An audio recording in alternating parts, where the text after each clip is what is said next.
Բարև ձեզ։ Տեսնես ինչով են մտածում նրանք, ովքեր ներհայաստանյան դիսկուրսում անում են ամեն ինչ, որպեսզի օգոստոսի 8-ի Վաշինգտոնյան համաձայնագիրը զոհաբերվի նոյեմբերի 9-ի սև թղթին։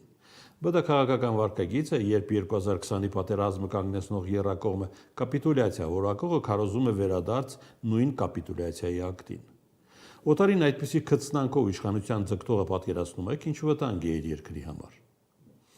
Հետխորհրդային կազմից կենտրոն օրինակ է Բելարուսը, որով Հայաստանում հպարտացողներին արժե զրկել հայկական անձնագրից, տալ այդ երկրինը, ճորտի իր երազանքի հետ միասին, եւ հիշեցնել Հայաստանի երրորդ հանրապետության բոլոր ղեկավարները բախվել են Ադրբեջան-Նախիջևան կապի ռազմաքաղաքական բարդույթին,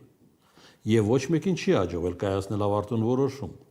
որովհետեւ այդ որոշումը բացի Հայաստանի ու Ադրբեջանի ղեկավարներին ուղիղ սպառնալիք լինելուց, ոչ Ադրբեջանի, ոչ էլ Հայաստանի ղեկավարի գրասենյակում չէր կարող կայացվել։ Փոխարենը Հայաստանի ղեկավարի գրասենյակում կայացվել է Կապան Մեղրի ագարակ երկաթուղու ապամոնտաժման որոշումը։ Հիմա կասեք, ում է զրկել զորեղ փաստարկից հայ-ադրբեջանական 30-ամյա վեճում երկաթուղու այսօրվա չգոյությունը։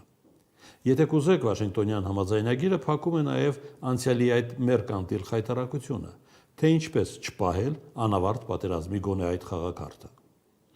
Հիմա ամերիկյան կոնգրեսում օրինագիծ է շրջանառվում, որն ենթադրում է ավտոմատ պատժամիջոցներ Ադրբեջանի դեմ, Հայաստանի դեմ ագրեսիայի կամ Վաշինգտոնյան համաձայնության չկատարման դեպքում։ Վաշինգտոնը հայկական սյունիքում ավելի հասկանալի կլիներ, եթե այն օրենքի ուժ ստանա, դա նաև կլիներ դե ֆակտո նոյեմբերի 9-ի մահոխոսականը, որին պարզվում է դեռ երկրպագողներ կան։ Հաջողություն։ Բարև ձեզ։ Թրամփի Նոբելյան պատմությունն այսքանով երևի չի ավարտվի։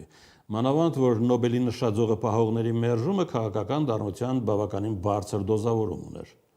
Մոտավորապես այնպիսին, ինչպիսին Վաշինգտոնի պահանջն էր իմպերատիվ։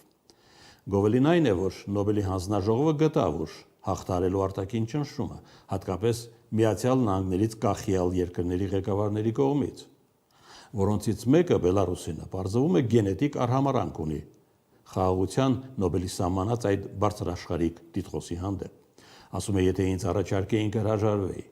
Լուկաշին իհարկե չեն առաջարկի, աշխարհն այդպեսին չի կարող լինել, իսկ Թրամփին հուշել են պատրաստվել հաջորդ մրցանակաբաշխությանը։